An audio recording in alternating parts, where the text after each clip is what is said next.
Hello everyone, welcome back to another video. If you do not know who I am a top Powerpuff Girls player, and I just want to go through a few things that I think personally killed the game. So yeah, without further ado, let's get right into it. Oh yeah, also comment and let me know what you think killed this game and why. All right, let's get right into it.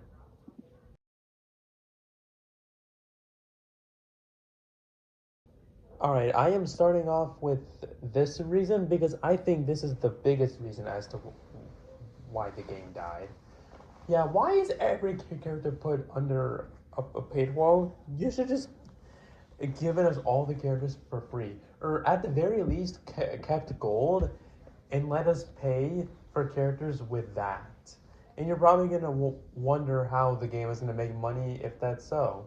That's why we have cosmetics like Marvel Rivals. Well, how is the game going to make money if all the characters are free? That's very simple. Cosmetics. We're seeing it work with Marvel Rivals. And that game is the prime example of how you do not need to put characters behind a paywall and you can still make a ton of money.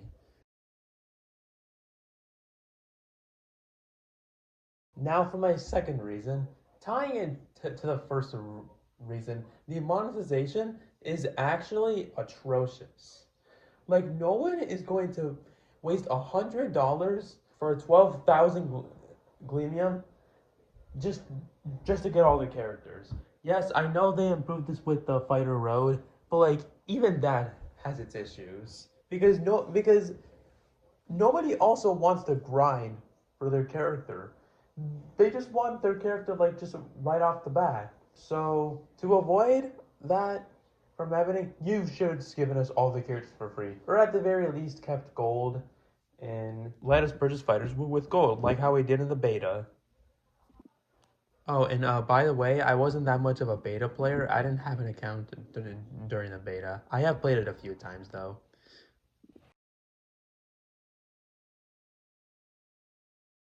Now let's talk about the character choices, which for the most part, they're pretty solid. You have characters like Joker, who should have been in the beta, but honestly, now is better than never. Jason Voorhees, and Beetlejuice, who no one expected, but hey, it's cool seeing them in here. You got more requested fighters like Samurai Jack and Powerpuff Girls, which almost saved the game. Powerpuff Girls could have saved the game, but then you add Banana Guard and Nubia, characters that nobody wants or asked for. Nobody cared for them. Who asked for Nubia of all characters? It just doesn't make sense.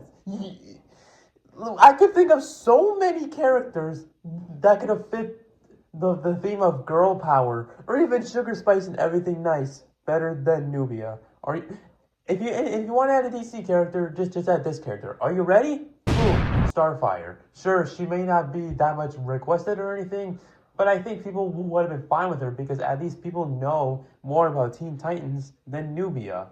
Also, I have a whole list of characters that should have been in the game, but didn't get in for some reason. We should have gotten Ben 10, Daffy Duck, Robin, Mordecai and Rigby, Gumball and Darwin. The list goes on, man. I don't even know anymore.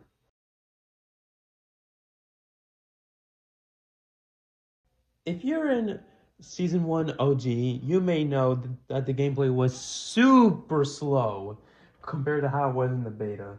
Like it was toned down by like 10 times from what it used to be. Nobody was a fan of that, trust me. Even me, who didn't even play much of the beta, I still knew how fun and fast the gameplay of the beta was. And then you just come back and release a way worse version, gameplay wise as well.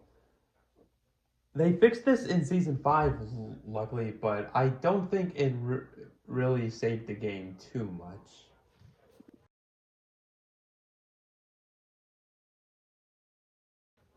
Now, this is probably the biggest thing I want to talk about, which is why I'm saving it for last. But the character bouncing has also been pretty bad. Like characters like Marceline and Shaggy, like you're just too OP, and you would not really even see them competing against trash characters like Gizmo and Velma. Like if you're in a matchup of Marceline and Shaggy and you're Gizmo and Velma, yeah, expect to be hella crushed because they're just too OP. And and that's another thing. Like, why do people have to rely on cheese? Even top tier, even people who made top tiers, they have to rely on cheese to win. Like, I know nobody playtests stuff at player first games, but player first games. Listen, if you're not gonna playtest your stuff, at least let us fans playtest your stuff. Like, put stuff in the game for like a day or something, like you did with shields, even though those shouldn't be in the game, or they should, or they should be in the game. Just put them from the start. But I think people were fine with them not adding shields. Either way, let us playtest your stuff and let us send feedback. We'd have no problem with it. Letting us playtest your stuff and having it come out right would be better than not playtesting your stuff and not having it come out right. I just want to get that out there because, yeah, the character bouncing is horrible, and some characters, even top tiers, rely on cheese. So yeah. You know why MultiVersus is dead? Because Shaggy never got nerfed. Or Banana Guard. That's the reason MultiVersus is getting whatever it is. In conclusion, I loved MultiVersus. It's a lot of fun, but the game sucks hella bad.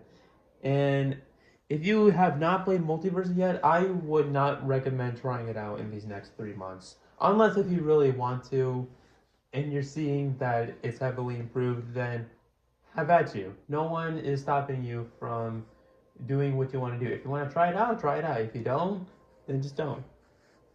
It's just one of those games for me, in my opinion, really. No matter how fun it is, I can't really say I'd recommend it unless if you really want to try it out. But yeah, that's it for me. Thank you all for watching. Like and subscribe, the usual. And again, leave a comment and let me know what you think killed this game and what they could have done to avoid their shutdown in May. But yeah, that's pretty much it for me. Again, thank you all for watching. Have a good day, and I'll see you all in the next one. Bye.